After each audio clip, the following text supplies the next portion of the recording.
Yes, hello everyone. Just waiting for people to come into the webinar. We've got quite a few attending today, which is great. I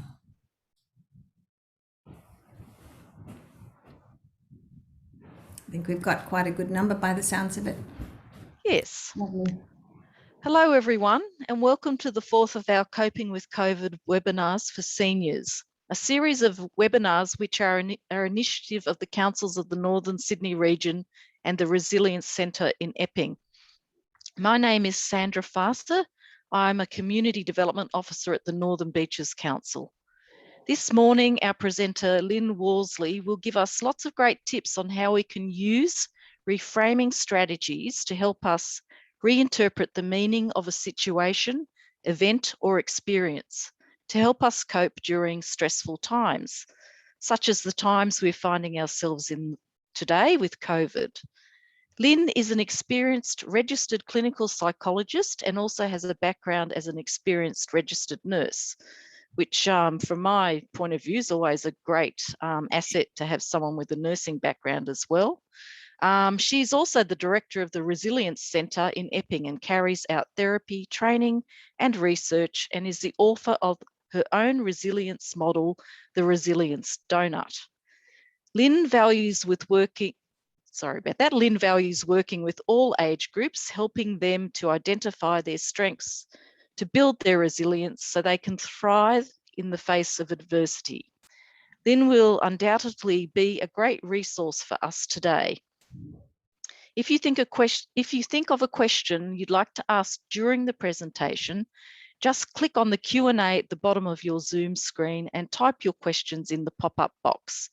And we'll pass questions on to Lyn for response during the presentation when that's possible, and towards the end of the presentation if we cannot answer the item during the presentation. I think that's about it for my introduction, and now I'll hand you over to Lyn. Thank you very much. Thank you, Sandra, and it's lovely to be able to have this opportunity to talk to people during this really strange time. And what I'm hoping to do is to take you through a little bit of a journey, a psychological journey of people's reactions to the pandemic and also to the shutdown and so on, and then help us to start understanding where there are opportunities in this process. So I'm going to take you on a research journey. I'm going to take you on a thinking through, really what might be happening, and then we can do a little bit of projection ourselves, things about what that we might be able to do, how we may be able to change our thinking and perhaps affect our communities and our families a little bit more positively. So I'm going to share my screen and get that back on, and hopefully you can see my screen okay. And there we are. And that's a picture of me on a good day when I had my hair done before the hairdressers shut down. And this is a picture of us at the Resilience Centre. This is only a third of us now. We have a really big centre. We have people from all, psychologists from all walks of life. We also run an eating disorders clinic, a dialectical behaviour therapy clinic, and we also have a clinic for separated families on top of our normal groups and our individual therapies. So our main theory that we run our centre under is looking at life in terms of how do we build our resilience. So when we start thinking through where we are now, let's just acknowledge the traditional owners of the land. And if you have any thoughts of where you're from and what land you're sitting on, I'm sitting on the Wallamarikal people's land where they spoke the Daruk language. And so the words are Warami Nalawa Midiga, which is welcome, let's come and sit down and let's share some stories. Okay, let's get stuck straight into it. When we actually think about the stages of the pandemic, so just the pandemic itself, and we look at probably last year's stages, we can look at it in terms of 5 stages. And across the top, you see where we're preparing in stage 1. And in 2, it's where the infections spread. In 3, it's where we get sick. And then 4, where there's recovery and deaths. And then there's 5, we start opening up and rebuilding. Now, this was really taken from what we've seen in Europe, in China, in America, and so on, and how they have managed that. So when we look at that, we can see here how the wave of infections spread. In the preparing stage, we know that's happening. We can see the numbers building up. In the infection spread, it happens really quickly, and then there's sickness and many people are unwell. And as the sickness, less people start getting it, more people start to pass away. And so that becomes a really difficult time in stages 3 and 4. But as the pandemic, as the COVID infections reduce, we then start to rebuild. So when we look at the reactions here in stage 1, there's a denial, it's not really happening, but at the same time as a panic, so let's go out and buy a whole lot of toilet paper. In the second stage, you see there's a panic, and there's a fear. And we saw this at the beginning last year. Everyone was so very careful and fearful of what was happening. And so people are starting to do what they're told. And then we see people getting sick. Now, this has happened. We saw this in the UK in particular, and in America, where people were getting very, very sick. And they had mass graves and awful, horrible visuals that we saw from Australia. And then there's the grief of people who are passing away. There's no ability to have funerals, and there's very hard to actually care for somebody. And then there's the exhaustion. People are tired, they've got through this, and now they have to actually try and build their businesses and build their work and build their communities again. Now, what we see in this, we see that in stage 1 to 5, if we have, instead of a reaction, instead of having a denial or a panic, and we are proactive, that would mean then we plan ahead. We put systems in place that enable us to survive and thrive, creating connections and have new routines that actually help us through. And that's essentially the best people who do well are those people who plan right for stage 5. They prepare to build again. How am I going to be? What can I do now that will actually help me when I'm having to rebuild my whole community again? And so that's the proactive response. In stage 2, it's like using systems to actually connect with other people and practicing healthy routines. And a lot of what we've been talking to everyone about in terms of these webinars is really what sort of systems can we put in place to actually help us. But this is what happened to us in the first wave last year in Australia. We didn't have what they had in Europe. We had a lowering of the curve, and we were very proud of ourselves, the fact that we had done that. But it doesn't make any difference to the stages. There was still also the need that we needed to care for loved ones during this sort of sickness stage. And there wasn't a lot of people that we knew during that last year that would have got sick, but there was still people who were having funerals, weddings, memorials, and it was essentially a really difficult time for a lot of people. And I know in our practice, there's a lot of grief that is associated with that last year, particularly those people who'd lost loved ones. And we got to the stage where we were starting to rebuild, and we were starting to go out to movies and theatres and have restaurants, and we were all starting to feel really good and getting our energy back. And then we have stages, then we have 2021, where we're at now. And this has very different psychological implications. The same things in stage 1, we have the infections are spreading, and this time they spread much quicker. I think now we are in stage 2, where we have an increase in infections, and we've got mass vaccination going on. So in stage 1, we have the lockdown. If we're proactive, we then do exactly what we did last time. We start planning ahead, creating new connections, having our routines and adapting. And I think most people did that well. Although I have a feeling in that very beginning stage, what we had learned was how to get around the rules. so that we know we can go walking with somebody else and we could accidentally bump into them into the park and all that sort of stuff. So there's a lot of people weren't really sticking to the rules for the rules. They were just working around the rules. But in stage 2, we now have the situation where there's a lot of hesitancy, a lot of people are fearful, they don't know about having the vaccine. Is this a conspiracy? Is it not a conspiracy? Are we really going to get well from vaccine? Is there a fear around that?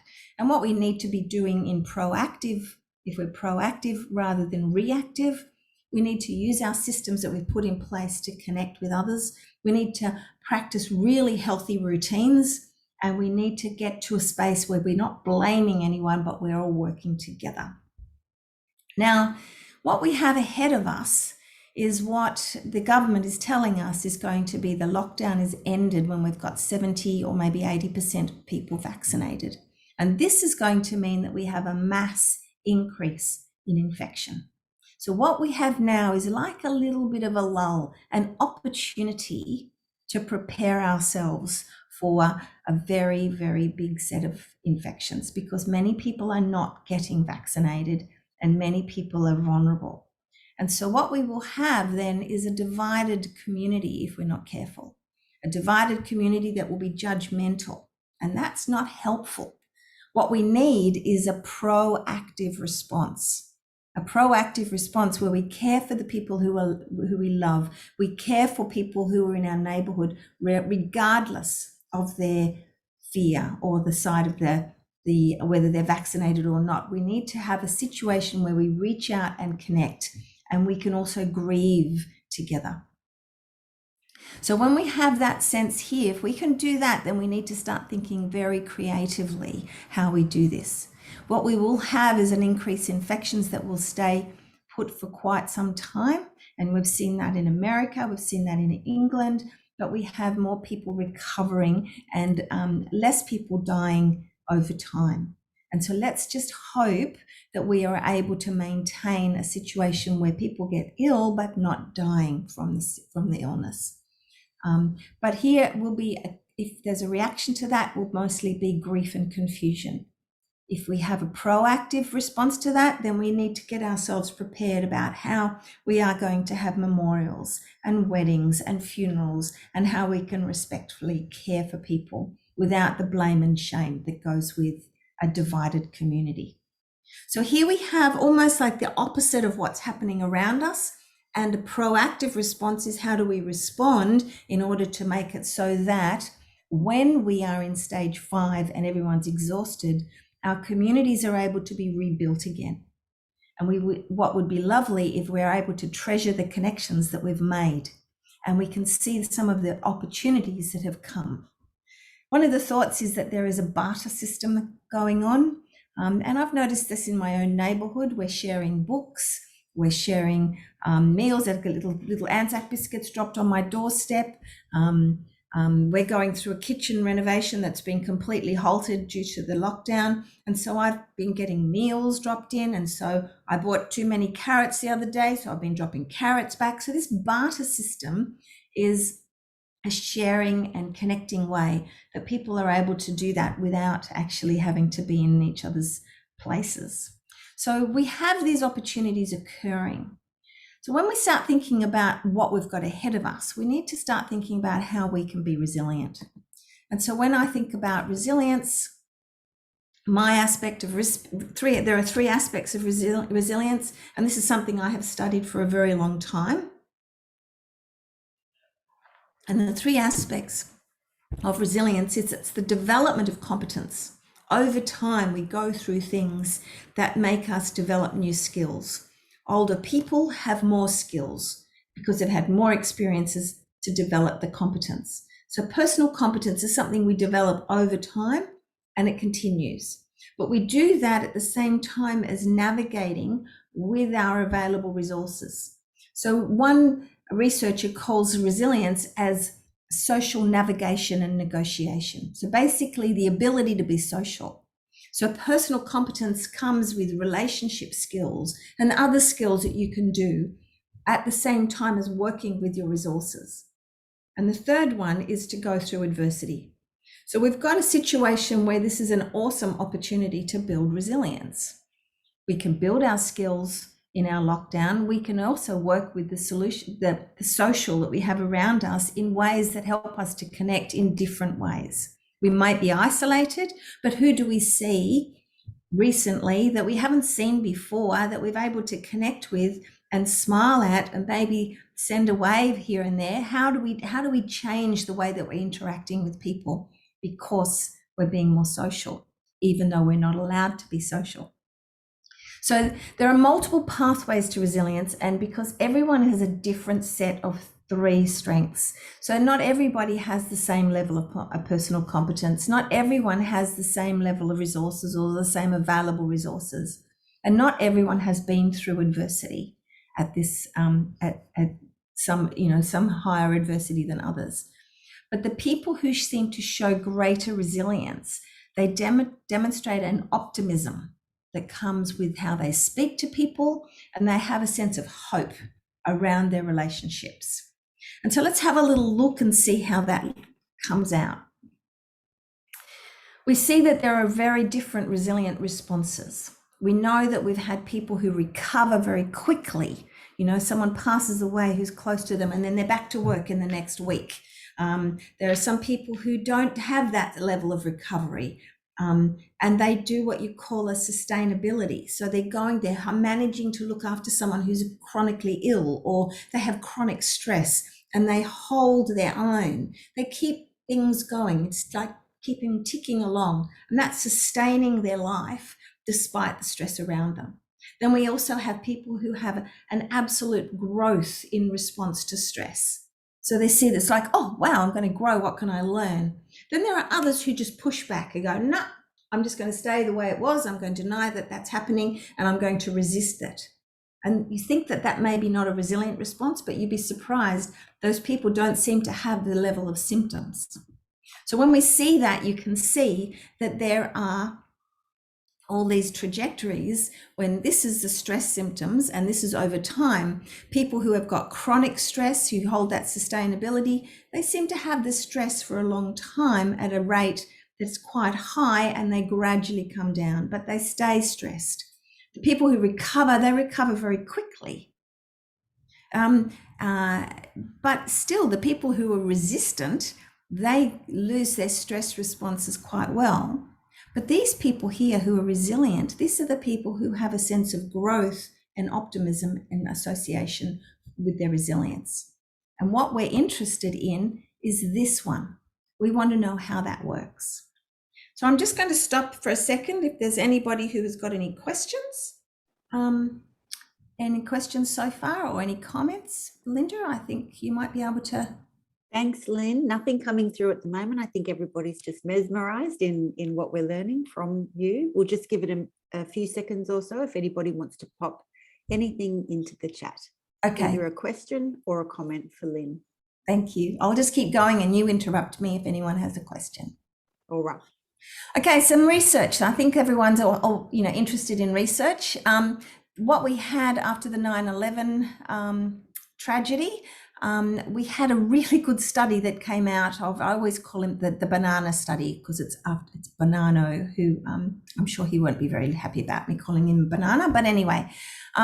So what happened is that they saw that there were actually 65% of the people who lived around the 9/11 site, 65% were seen as very resilient, and only 6% of people in that neighborhood developed post-traumatic stress, which I think is huge. Like, massive amount of people were exposed to that huge level of stress, and not that many got post-traumatic stress disorder.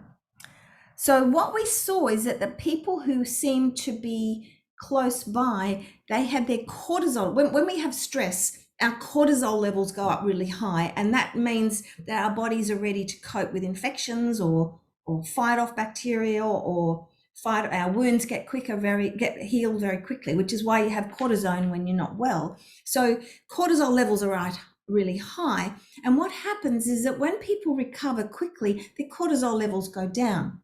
If you have cortisol levels at a terribly high rate for a long period of time, your body wears out and it doesn't cope with that much cortisol.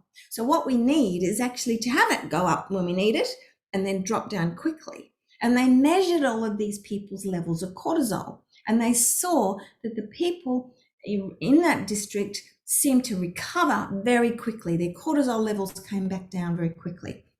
And the reason they say for this is that there was an enormous amount of social support that came out and personal connections. If there were people that poured forth around America and around the world and felt sympathy and care, and there were memorials and there were meals coming around. People donated blankets, cards, flowers, memorials. People around there actually gave them support and personal connections. And there was a sense of optimism, which is really surprising given that there was so much anger as a result. But there was so much optimism around rebuilding, and there with the engagement with others was really around conversation on hope and how we can help each other. Again, very surprising.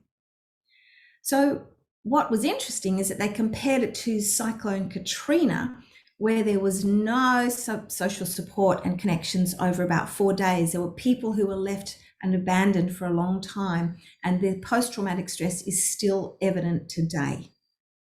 So that I think we need to learn from. So let's look at the next one. When we look at studies in Australia, when we saw those massive bushfires in Victoria, what we saw is that the villages or the towns that did not survive were those that had all of their strengths removed, like those who had the cottage industry and the Airbnbs that were around, having heritage houses and cafes, and everything was burned. They had lost everything.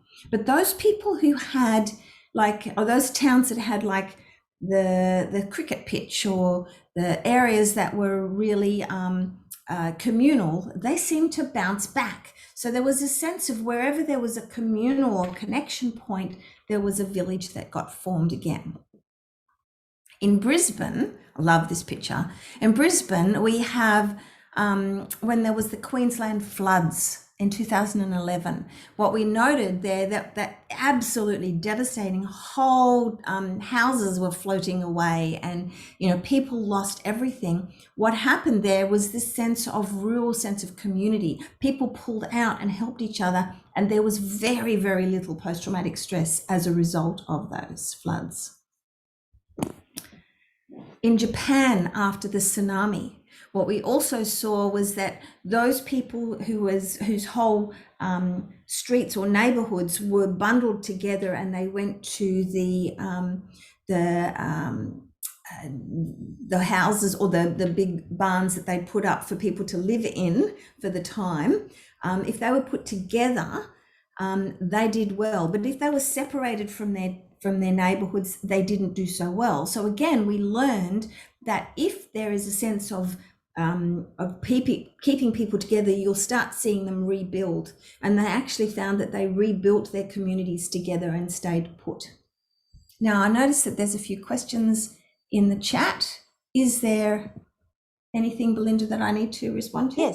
Yes, Lyn, we have a really good question, which if we just go back a couple of slides before, when you were talking about resilience, exactly that one. And the question is, can you go through all of these traits at different times? Oh, yes, I think so. But what we need to be able to work out is which one is the best, because you don't want to have stress symptoms for a long period of time, because that wears your body out and wears us out eventually. So what we want is to work out how we can do this more. And if you've had all of them, that is a sign of resilience. What we need to work out is how can we do the one that helps us to recover the best. That makes sense? Thanks, Lyn. Okay, so here we are on, next one is sustainability. So if we go back to our thing here, that's this one, this chronic stress. So people who've got chronic stress in their lives, and the people who are sustained. Now, I think in the previous webinars, they may have mentioned the Stockdale effect, but I will mention it again because it's a brilliant study and we can use it a lot. So James Stockdale ran had his prisoners of war in the Vietnam War, and he was in charge of a small group of men in the Hanoi prison. And what they found is that most men came out of Hanoi prison after the Vietnam War completely mad, except for Stockdale's group. And none of them even had the smallest bit of post-traumatic stress.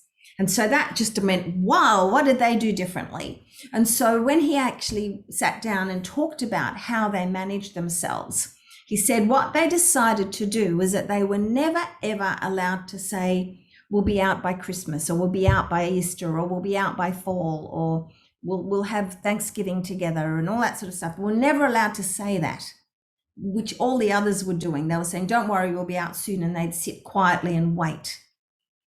His men were never allowed to say that, but they were always to say every single night, they'll say, what are you going to do when we're out?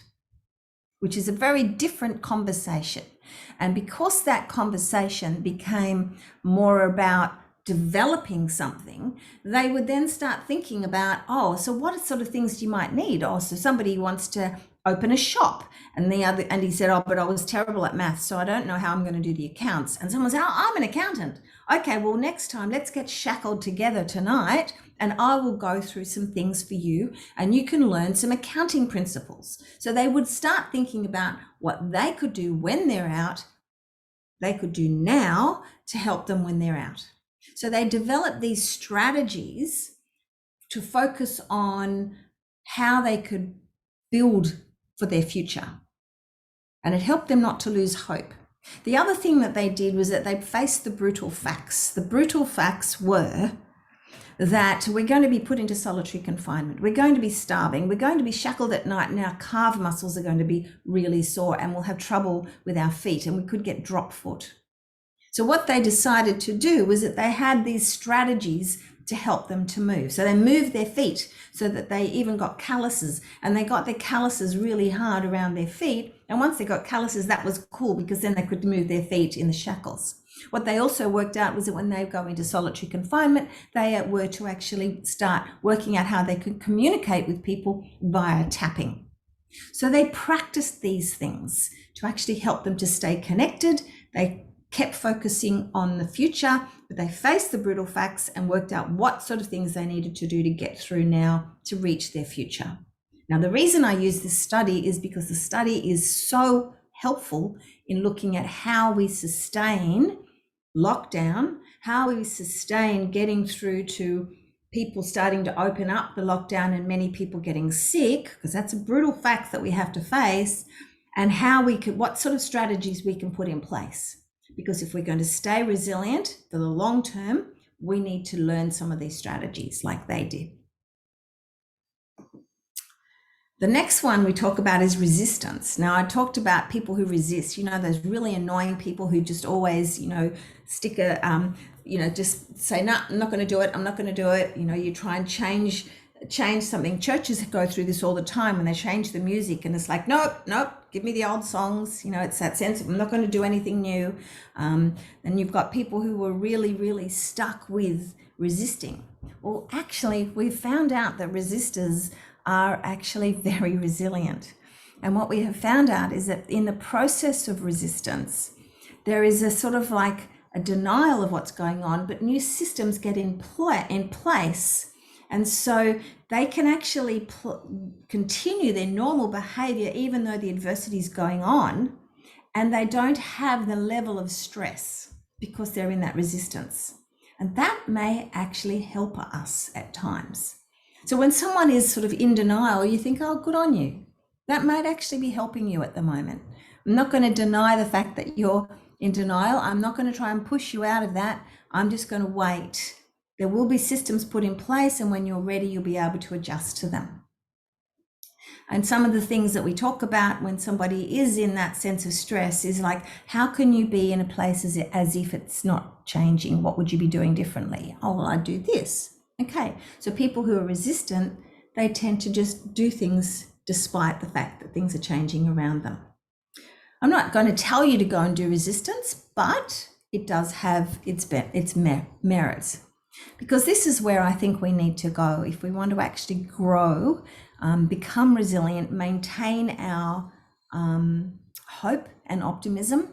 Then the people who have a growth mentality tend to see the stress or the adversity as an opportunity to grow. And these people grow personally in response to their stress.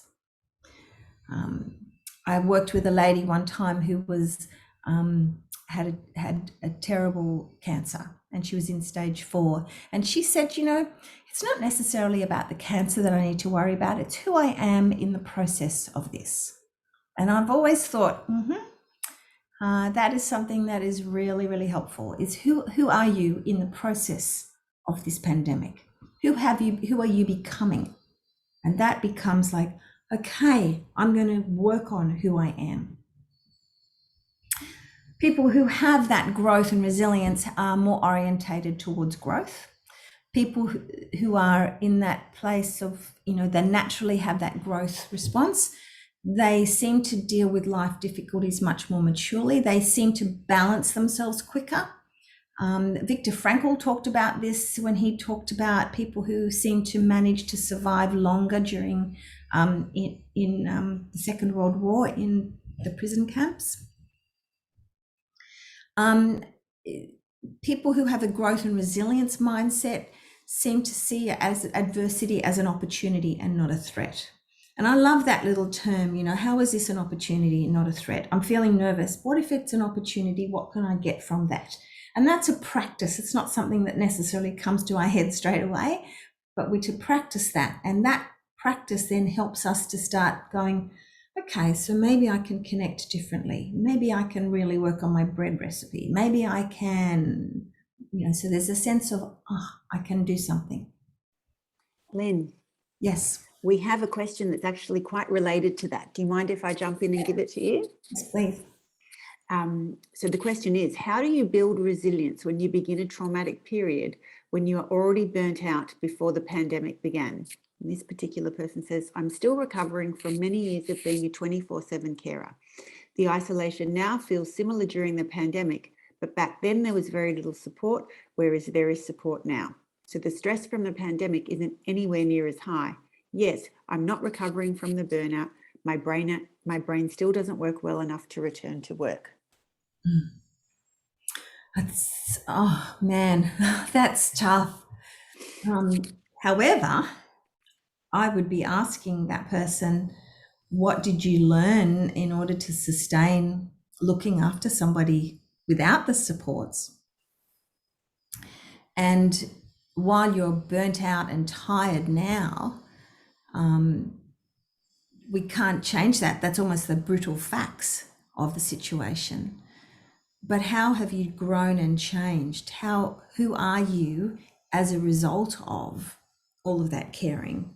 And does it make you more compassionate for other people? Are you more likely to reach out for others and seek their support when you couldn't have it beforehand? And I guess there is a choice in that.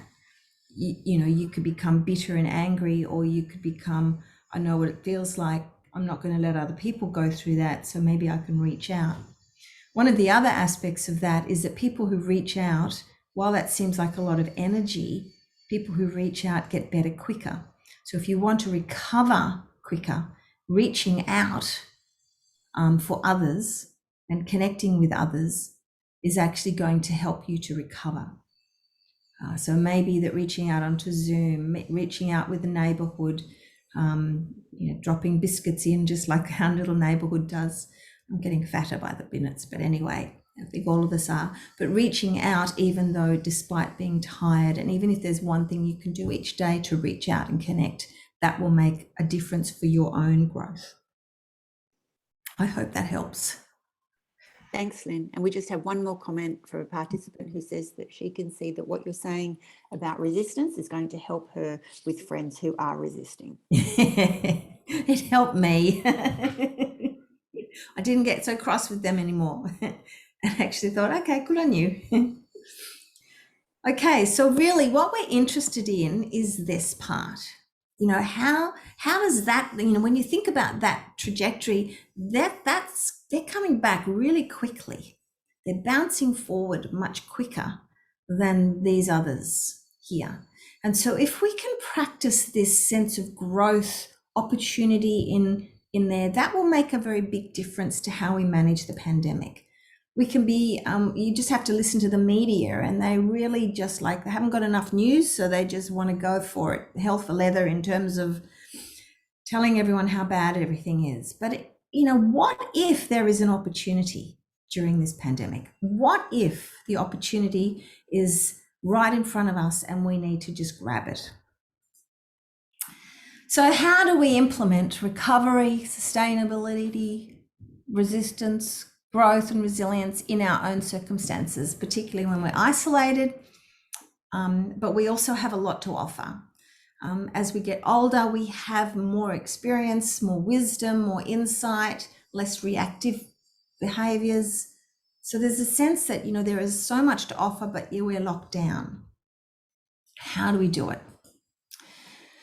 When we start thinking about facing the brutal facts, one of the things that I think is really important is that we need to be ready for the next pandemic or the next wave. So this is the brutal facts that are really helpful. If we sat there and go, okay, it'll be over soon and we'll get back to normal, then we're just going to be like those guys that are at the Hanoi prison waiting for everything to come back to normal, and that's going to drive us batty because it's not going to go back to normal. We need to be ready for the next wave, and if that's the case, then our systems need to be set up so that we connect really well. Australia's been pretty lucky, but we may not actually be lucky again. Once we open up all of the borders and we ease the restrictions with people vaccinated, it may not be that we're lucky. We may actually see more than we've ever seen. So we need to set up systems to make us survive. Some of those systems might be about our own health. Some of those systems, apart from being vaccinated, but may also mean, well, not everyone's able to be vaccinated and not everyone wants to be. So let's work out how we can be incredibly healthy. How do I make it so that my lungs are strong? Does that mean that I do a Pilates class every morning, or I go for a walk around the neighborhood every morning? Do I change my diet? Do I stop eating so much sugar? Do I change how much alcohol I'm drinking? Do I actually set up a system so that I have the healthiest body that I've had for a very long time, because I now need to be strong to survive the next wave? That's how Stockdale thought. The next one is that Australia will seem wealthy in response to the global poverty. We're already a wealthy nation, but we will seem wealthy because we don't have that many people as they have in Europe who succumbed. But we will still be poor in comparison to the way we were before COVID-19.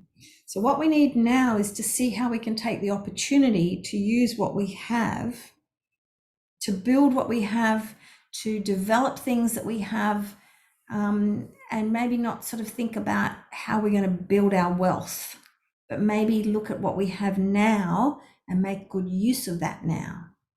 A lot of people are working towards sustainability, so we're not having to buy new things all the time. We're looking at how do we use our money well. Are we saving? Are we actually putting ourselves into a better place where we can actually use our money in a better way? We may not have the interest rates that we had before. But the next time we might feel disconnected from the way things were, but we now need to be ready to embrace the new ways of connecting and learn to like them. I always think about Zoom. Here we are on Zoom, and the platform is like, oh, people say, oh, I'm all zoomed out. I have had too much Zoom. Well, actually, Zoom is fantastic. If we didn't have that, we would not have this level of connection. If we didn't have what we've got right in front of us now, we wouldn't have this ability to learn so much. So let's embrace that, learn how to connect, get onto the courses, learn some new things, read more, be ready to embrace how to connect in different ways. So the other thing is find the young people in your neighborhoods, communities, in your families, and find out ways that they connect and hook up with them. Start doing some gaming if you can. Some of you young people are into gaming. Start learning some of that. Show them how you can be savvy. Start working out, you know, some people even just do Candy Crush with a friend, or you know, do the jigsaw puzzles together, or word searches and crosswords together, but they do that online. Start doing some of those that you haven't thought of before, and make it so that you get a chance to do that. You can play bridge online. Awesome.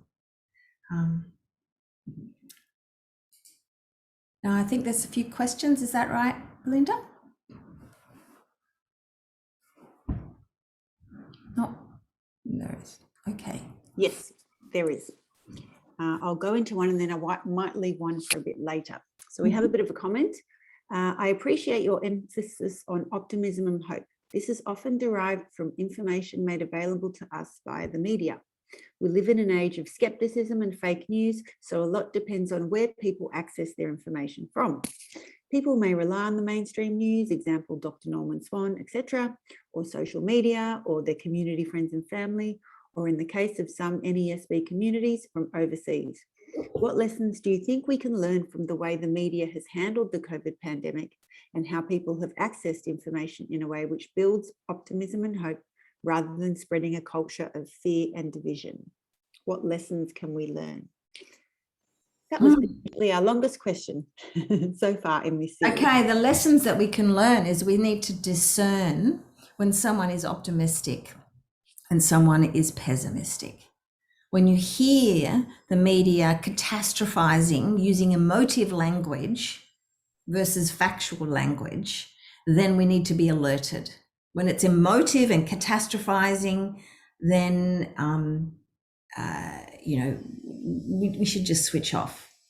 Go straight to the facts. Find your sources that are factual. There are times where I hear media going, oh, what do you think that, you know, how can we blame somebody? Whose fault is it? Should they have done that? All again, that is very, very, you know, that's not what's helpful. What is helpful? How can we build this? What can we do together? How can we connect with people who don't understand the language that's coming through? How can we give them the facts? What can we do to support each other? What do I need to do to prepare myself? So that is a discerning point. And unfortunately, the people who are pessimistic, the media that it's pessimistic, tends to get a bigger airway because more people click on it. Just because it comes up on your feed quicker doesn't mean that it's actually helpful. Oftentimes it comes up on your feed quicker because it's just become a popularism. So be very discerning about what you're listening to and discern it for your own thing. But I always look for the things in anyone who's catastrophizing and anyone who is using emotive language, using emotions in their language. Then I think, nah, they're playing me. I'm going to get out of that. I just want the reason. I just want the facts. I hope that's helpful. Thank you. Okay? I don't know if anyone has read the book by Eddie Yaku. Absolutely beautiful book. I could not put it down. He is, I think he's 100. He wrote of his experiences in Auschwitz and how he managed to get through.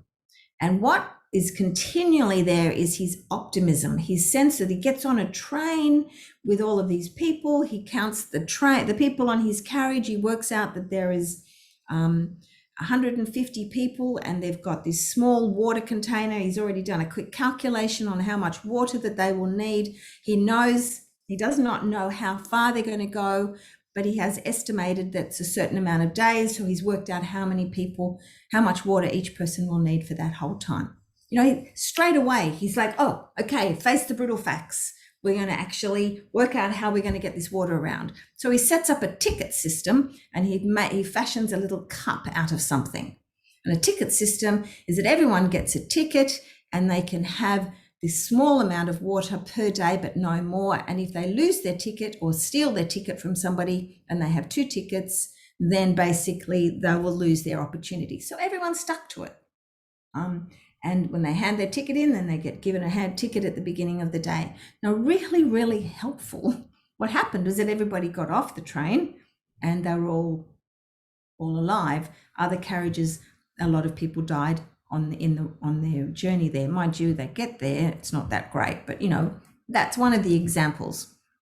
But what he did as well, he found meaning very quickly in every situation. What's the meaning of this? And he was analyzing other people's thoughts and what they were doing in response to the situation. He collaborated all the time. He managed to find groups of people he could trust, and he would collaborate and he would connect with them and support each other. And this is where I think, you know, what has stood out to me is that he found what works in the worst situation. He looked at the worst situation and then thought, okay, what's going to be helpful? And this leads me to how we need to think differently in the pandemic, because we can go worst case scenario or best case scenario. We can think about the best case scenario, and in the best case scenario, it could be like, you know, happy, everything's going to be happy and we'll be over soon. Well, that's not what I'm talking about. What I'm thinking about is that it's a pandemic. It's pretty bad. Around the world, it's pretty bad.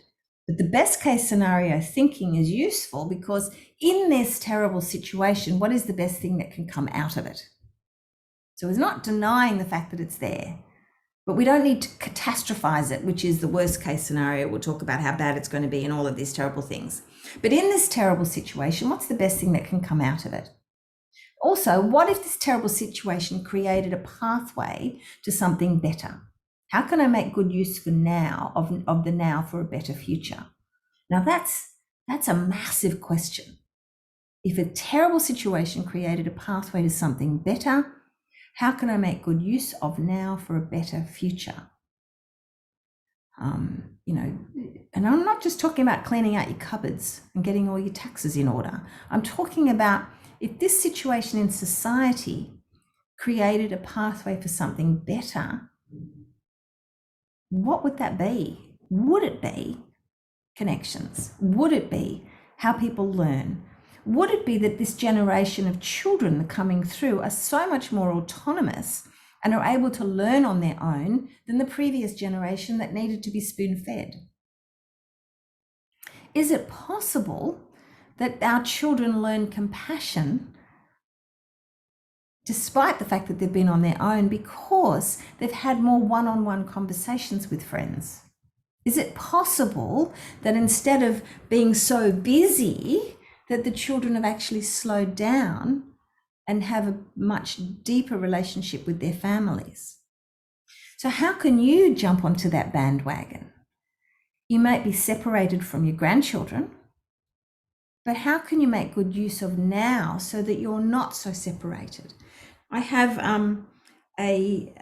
my father-in-law who's on his own. And what he's doing is that he's writing to his great-grandchildren, drawing pictures and sending them things. What a great idea. What a wonderful thing to do.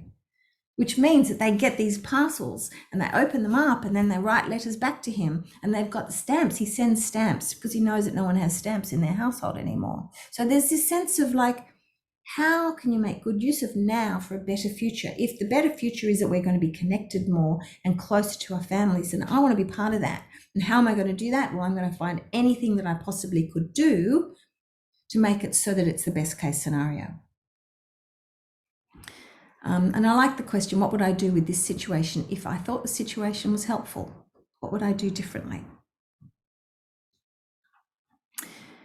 Now, in this here, we're starting to think about where you focus your thoughts and your actions. So what we have here is a possibility that we've got fear down one end on a spectrum and hope at the other end. And this is where you have a mind shift. So if we're going to think differently around the pandemic, we can focus on the fear. And if you focus on the fear, then your thoughts and actions will develop the skills around that fear. So we might develop fear skills. We might become more anxious. We might measure the fear and think about it as it's shrinking, and it actually doesn't help us to get anywhere. And so we might try and mitigate the problems, but again, it just becomes about fear and problems. If we looked at the hope, towards the hope, what we then start thinking about, well, what's working? And we start thinking about what we're hoping for, a bit like Stockdale's people who said, what will you be doing when you're out? What are some of the things that you'll be putting in place when you're out? And in that hope, there's a sense of like, oh, okay, well, this is what I will be doing, and I'm going to be thinking about that. And I actually, by the time I get there, I'll probably have it all sorted and I'll know what it's like. And I may actually have more of that thing happening than I had thought of. And what we know in psychology is that where you focus, you will actually walk towards. It's called the self-fulfilling prophecy. So how do we actually build hope in our conversations, in our thought processes? What can we do that actually helps us to move in the hope? So what we do in order to do that is that you coach yourself to start thinking towards hope. I love this picture because it's a darkness with a little light. When you are in the dark and you see a light, you always look at the light. And so one of the things that would be helpful is to coach ourselves to continually look for exceptions to problems, exceptions to the rule. So having conversations that focus on the hope is helpful. So one of the things I like to do is when somebody tells me how bad things are going, you can listen to that, but to actually really listen hard is that you ask, what would you prefer to have happening instead? And that's not dismissive of where they're at. It's just really a deep question. What would you prefer to have happen instead? I'd prefer to see my grandchildren. I prefer to see the people that I love. Okay. Tell me a little bit about times that you've contacted them. What do you do to contact them? Oh, I've been sending them parcels and sending letters, and I have a phone call each day. Tell me about the phone call. Did you have a phone call each day beforehand? No, I didn't see them all that much anyway. Okay, so were you seeing them more, talking more? Actually, we are. So this is a sense of like, how do you make that happen a bit more? So once you start thinking about what would you prefer instead, then you start actually developing the hope scale. If you look for the light in the dark in all circumstances, you generally will find it. It's that finding a silver lining, but it's not necessarily about that. It's actually deliberately focusing your mind on, okay, what's something good today? Sometimes when I've had a bad day, and I do have bad days, one of the comments that we make in our family is, tell me one thing good. Just one. And it might be that I got to work okay and I put lipstick on. Oh, good. Let's be thankful for lipstick. So it's like, okay, good. That was a pretty small thing, but that's okay. We can look for the light in the dark, and then it becomes a funny joke. If you can highlight the change as it happens, like, oh, I'm feeling like I'm a little bit better today. I'm feeling a little bit more buoyant than I was the other day. That becomes like, oh, okay, what did you do differently? How did you change that? What have you done to move yourself towards that hope? So here we are, we're looking at, and I'm facing this direction because I'm thinking we need to actually practice. How do we move in the direction of the hope? When you have conversations that give credit to another person and pay compliments, you'll be surprised at how many people want to linger longer around that conversation. When you have a judgmental comment, you'll see people pull back, even if it's about somebody else. So often thinking, just practice the word, oh, good on them. Oh, good on them. They're really good at that. And asking the question, what's worked today? And how will today help me for the future? What will today be useful for as I think about what it will be like when we're out of this? Now, Belinda, I've noticed there's quite a lot of things in the comments in the chat. I haven't. Yes, that's okay. I'll just give a bit of feedback. So if we go back a couple of slides, not that you need to, if we go back to the conversation about the media, we have a participant who's saying you can't discount the algorithms that occur once you search for something, causing people to go down a particular rabbit hole and not see the contrary opinions. Oh, so true. In response to when you were talking about the author before, somebody says he is 100, like you couldn't put it down, and the book is available from BorrowBox, and he says he is the happiest man alive. Here's incredible story. I want to read that book. Yes, I'll lend it to you. And then we're just getting a lot of thanks. Okay, this is Back wonderful. over to you, but keep your comments and questions coming. Let's make use of Lyn while we have her. Wonderful. Okay, so what we're saying here is we're actually starting to bring you into what we call a solution-focused conversation. So the belief in your solution-focused conversation is that wherever you focus and have a conversation, you will get. So if you focus on the problems, you will get more problems. If you focus on the solutions, you will get more solutions. It's a lot more complicated than that, but that's it in a nutshell. But we know we have to face the brutal facts. So we're not going to try and be making things happy and wonderful when they're actually not. So we have to face the brutal facts, but we don't talk about them as being a problem or a solution. We just face the brutal facts. So the brutal facts is that we have a world pandemic and masses of people have died and they may still die. We have a global economic depression and people will be in poverty. We haven't talked about that much, but there's a lot of people in poverty, but I think we also will find ourselves in poverty. So scale 0 to 10. 0 is, it's the worst case scenario. So we can think about all of the bad things. We can catastrophize that. We can make it go as big as we want. 10 is the best case scenario, that somehow something good comes out of this pandemic. Something good comes out of in society for this pandemic. But let's look at, where we are now. What number would you put us on? Let's look at Australia and think about where we are now. Put a number in your head as to where we're at. And let's ask the following questions. What's happening now that is better than 0? If I think about 5, where we are now, I think maybe we might be a bit more than 5. We might be more like about an 8. Because it's only New South Wales that's really doing the worst. We might be somewhere between 5 and 8. So what's happening now that's better than 0? Well, one is that we didn't have a huge amount of people having the cases during last year in the first wave. 2, we still don't have near as many as what other countries have had. And we've done very well and we've responded. So how did we get there? Well, we locked down. People did what they were told to do. Most people did what they were supposed to do, and put their masks on and stayed inside. And what do we need to do to stay at that number? Well, in order to stay at about a 5 to an 8, we need to keep doing what we're told to do and following the rules.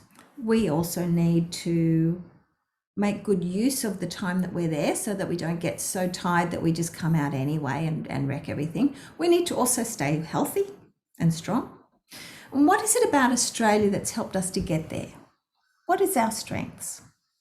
I think one of the things that I think in Australia we have, and we can sort of tell ourselves that we're not very good at times, but I think one of the things that we are good at is that we are actually good at looking after our mates.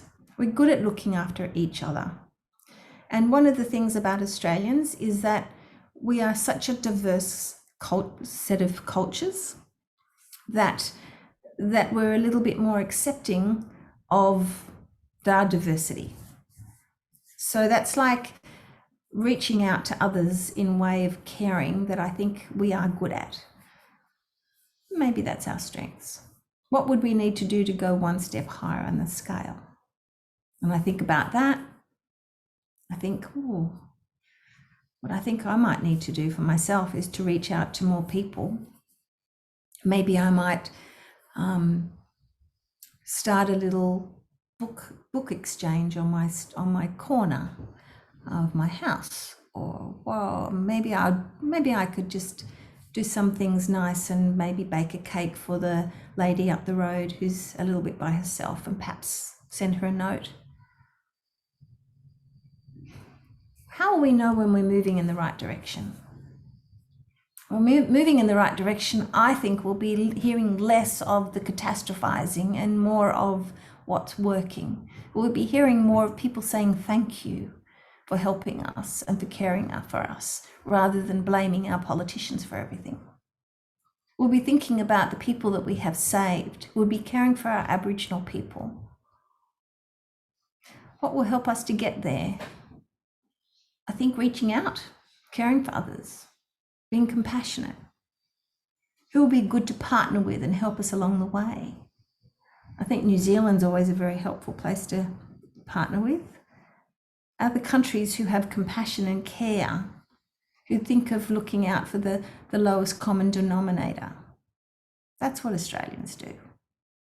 So if we have a resilient conversation through this time, wouldn't it be nice if we talk about what we have done well and how we can help our next step, and what we as older Australians, and I'll put myself in that category, what we as older Australians now need to do to help people see the optimism of change and what we might be able to learn and grow from.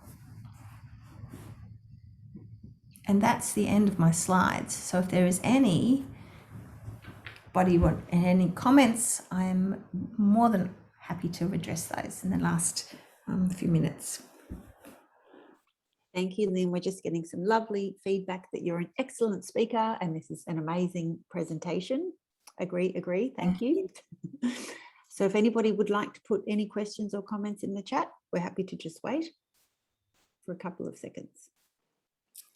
We're just getting some thank yous and some hellos.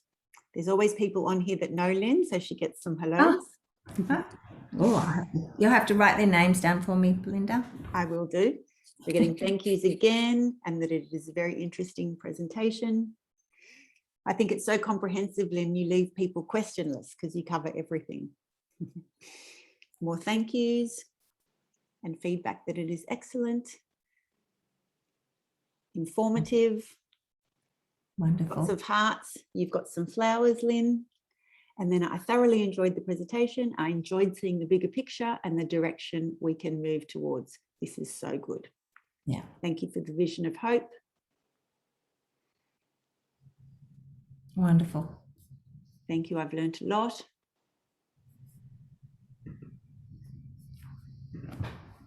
And that you have expanded people's horizons with your lots of worthwhile ideas. Well, thank you. It's been an absolute pleasure. And I think one of the things that I think is really wonderful is to be able to have opportunities where we can actually just talk and share. And that's what I've enjoyed about this series myself. Good. A lot of people are asking about a copy of the recording. Sandra, would you be able to pop on quickly and just let us know about that? I think it's going to be available. Sharing, and is it okay if I stop sharing and put my screen back?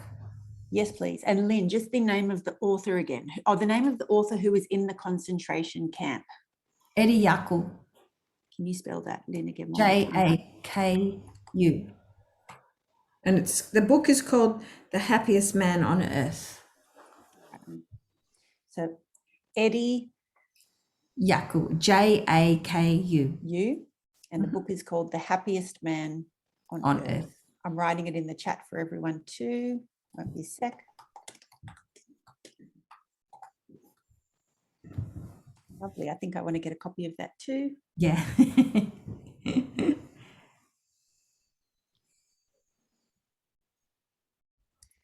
Lots more thank yous. Lyn, can you repeat this many times over? It has been helpful to refocus and to think through what can be done now to prepare for a better future. somebody is saying they've actually seen this particular author speak at the Sydney Jewish Museum, and that sounds inspiring.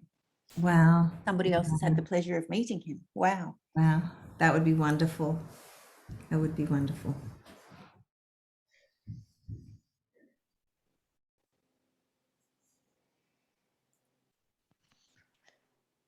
Okay, thank you everyone. And thank you, Lyn, for that really very insightful and useful presentation. It was great to hear how we can reframe our thinking into a more positive mindset.